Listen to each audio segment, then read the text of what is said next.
Saat Perang Pasifik atau yang dikenal dengan nama Perang Asia Timur Raya yang berlangsung selama 4 tahun, Jepang mengalami beberapa kekalahan dan menuju ambang kehancuran. 7 September 1944, Jenderal Kuniaki Koiso di hadapan parlemen Jepang berjanji untuk memerdekakan Indonesia bila mencapai kemenangan dalam Perang Pasifik. Tujuannya mendapat bantuan Indonesia dalam perang tersebut. Kaum Pergerakan Nasional menyambut hangat janji kemerdekaan oleh Jenderal Koiso. Anggota Badan Penyelidik Usaha-Usaha Persiapan Kemerdekaan Indonesia (BPUPKI) dilantik oleh Jenderal Kumakichi Harada. Rajiman Weddiodiningrat, tokoh Pergerakan Nasional, ditunjuk sebagai ketuanya. Tapi, tidak semua petinggi militer Jepang sepakat dengan pelantikan BPUPKI. Misalnya Jenderal Izagaki dan Yuichiro Nagano. Keberatan dua jenderal itu tidak berarti banyak.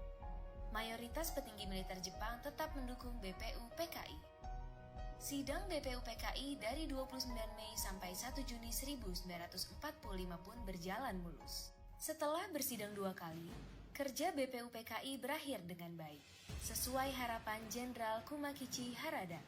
BPUPKI lalu dibubarkan oleh Jenderal Terauchi Hisaichi, diganti jadi Panitia Persiapan Kemerdekaan Indonesia (PPKI) 7 Agustus 1945. 21 nama anggota PPKI diumumkan. Sebagian besar berasal dari BPUPKI. Mereka sudah bersiap sidang pada 16 Agustus 1945. Soekarno, Hatta, dan Rajiman Weddiodiningrat wakil PPKI terbang ke Dalat, Vietnam, 12 Agustus 1945. Di tengah kabar pengeboman Hiroshima dan Nagasaki di Jepang, Jenderal Hisaichi Terauchi, Panglima Angkatan Perang Jepang di Asia Tenggara, menyambut kedatangan mereka. Jenderal Terauchi berkata bahwa PPKI bisa segera memproklamasikan kemerdekaan Indonesia. Kabar gembira tepat pada hari ulang tahun Hatta. Mereka semua senang, kemerdekaan sudah di depan mata. Sepulang dari Vietnam, sejumlah pemuda dari organisasi Angkatan Pemuda Indonesia API membawa Soekarno dan Hatta ke Rengas Dengklok pagi hari 16 Agustus 1945. Dalihnya, situasi Jakarta genting, Bung. Pemuda mendesak Soekarno dan Hatta segera memproklamasikan kemerdekaan Indonesia. Jepang sudah menyerah, kata para pemuda. Soekarno dan Hatta terkejut, tapi Soekarno enggan memenuhi permintaan para pemuda. Menurut Soekarno dan Hatta, proklamasi kemerdekaan harus melalui rapat PPKI. Pemuda akhirnya memulangkan mereka ke Jakarta sore harinya.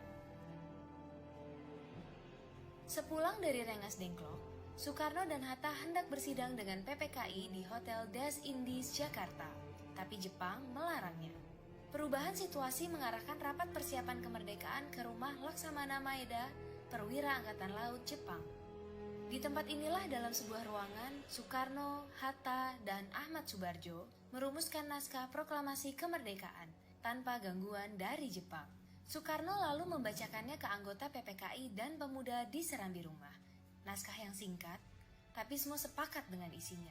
Kemerdekaan bukan lagi impian. Hari bersejarah itu tiba.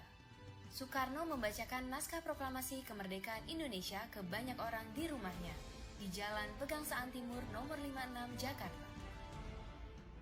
Tokoh-tokoh Pergerakan Nasional dan rakyat biasa membaur, mendengarkan pembacaan itu dengan heran. Setelah itu, bendera merah putih jahitan Fatmawati, istri Soekarno, dinaikkan perlahan, diiringi lagu Indonesia Raya. Penghormatan pun diberikan. 17 Agustus 1945, Indonesia akhirnya merdeka. Ini bukanlah pemberian, melainkan hasil perjuangan dari seluruh rakyat Indonesia. Proklamasi kemerdekaan mengantar bangsa Indonesia bergelut dengan cerita baru. Jepang memang telah terjungkir, tapi pengaruhnya belum berakhir. Ini dialami oleh fotografer Mendur bersaudara dalam merekam dan menyebar proklamasi. Jepang menghancurkan kamera Alex Mendur, sang kakak. Karena itu, Franz, sang adik, mengubur negatif fotonya di halaman kantor Surat Kabar Asia Raya demi selamatkan bukti-bukti proklamasi. Di tempat lain, pewarta berhasil mengabarkan proklamasi lewat media cetak, juga melalui siaran radio dengan menggunakan beragam bahasa daerah. Di desa-desa, pemuda Republik berperan meneruskan kabar proklamasi. Mereka berkeliling dan berteriak, "Jepang menyerah, Indonesia merdeka." Akhirnya, tiap orang menjadi saksi Indonesia telah merdeka.